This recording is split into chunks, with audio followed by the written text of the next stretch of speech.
Assalamualaikum warahmatullahi wabarakatuh. Perkenalkan, nama saya Anandita Lestari, jurusan Tadris Matematika Fakultas Tarbiyah dan Ilmu Keguruan di Institut Agama Islam Negeri Kerinci.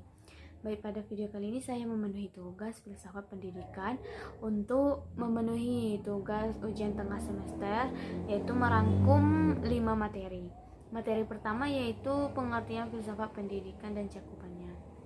Filsafat adalah kajian masalah mendasar dan umum dengan persoalan seperti eksistensi, pengetahuan, nilai, akal pikiran, dan bahasa.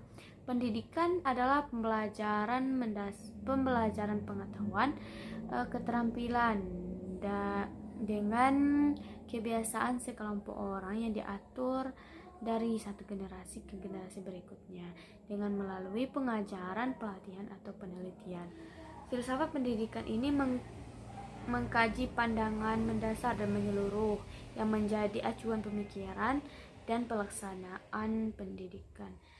Untuk sampai pada pemahaman yang memadai tentang filsafat pendidikan, maka pertama-tama kita perlu memahami dan melaksanakan penyamaan persepsi apa, mengapa, dan bagaimana pendidikan ini berlangsung. Hubungan antara filsafat dan teori pendidikan. Yang pertama yaitu filsafat dalam arti analisis filsafat adalah salah satu cara pendekatan yang digunakan oleh para ahli pendidikan untuk memecahkan problematika dan menyusun teori pendidikan. Filsafat berfungsi sebagai pemberi arah dalam perkembangan teori pendidikan. Filsafat juga termasuk dalam filsafat pendidikan dan berfungsi sebagai pemberi petunjuk arah dalam perkembangan teori pendidikan menjadi ilmu pendidikan. Kemudian, kedudukan filsafat dalam ilmu pendidikan. Dalam ilmu pengetahuan, filsafat mempunyai kedudukan sentral, asal, dan pokok. Karena filsafatlah yang mula-mula merupakan satu-satunya usaha manusia di bidang kerohanian untuk mencapai kebenaran atau pengetahuan. Kemudian, dasar-dasar filsafat. Filsafat berawal dari keheranan. Dalam mempelajari filsafat diperlukan penjelasan operasional mengenai cara memahami filsafat. Ada dua, yaitu metode sistematis dan metode historis. Kebenaran filsafat. Kebenaran berdasarkan pada norma, nilai, dan kepercayaan seseorang dalam menilainya. Untuk mengetahui sesuatu itu benar, maka diukur berdasarkan dua kemungkinan. Yang pertama, kebenaran a priori atau hipotesis. Yang kedua, kebenaran empiris.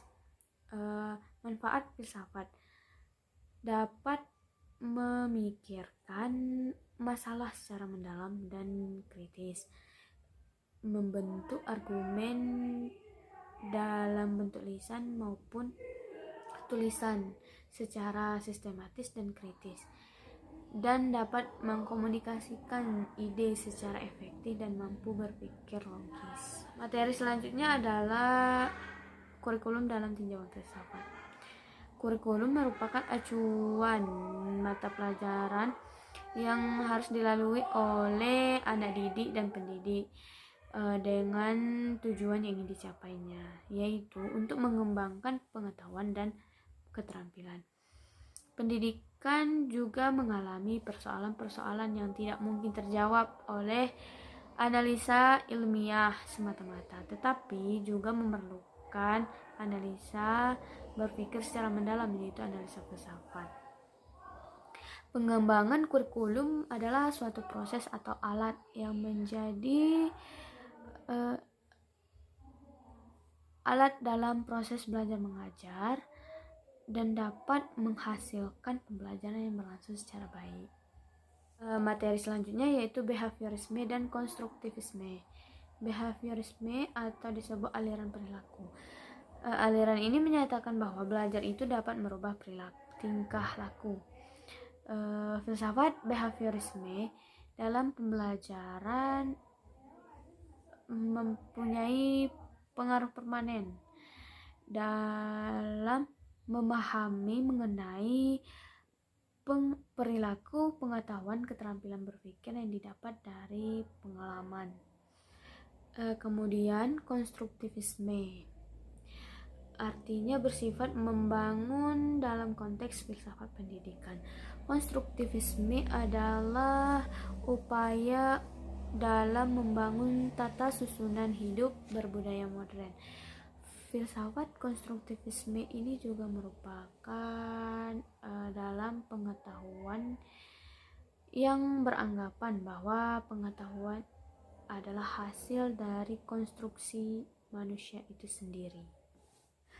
Jadi untuk materi selanjutnya yaitu naturalisme. Naturalisme ini berasal dari dua kata yaitu natural dan isme.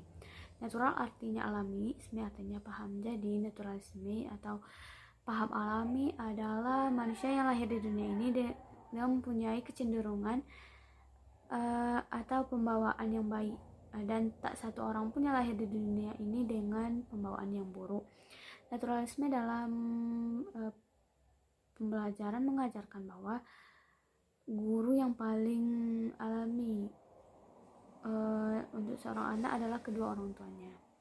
Jadi naturalisme ini dalam paham naturalisme ini ada 5 tujuan. Yang pertama, memelihara diri. Yang kedua, mengamankan kebutuhan hidup. Yang ketiga, meningkatkan anak didik. Kemudian memelihara hubungan sosial politik dan menikmati waktu luang. Kemudian materi terakhir adalah perennialisme. Perennialisme memandang pola kebudayaan sepanjang zaman merupakan pengulangan dari apa yang telah ada sebelumnya, juga merupakan suatu tradisionalisme. Pendidikan menurut teori ini adalah upaya untuk mempersiapkan kehidupan dengan didasarkan dari nilai-nilai luhur, norma, dan agama. Kemudian tokoh-tokoh aliran perennialisme yang pertama itu Plato, Aristoteles, dan Thomas Aquinas. Terima kasih teman-teman.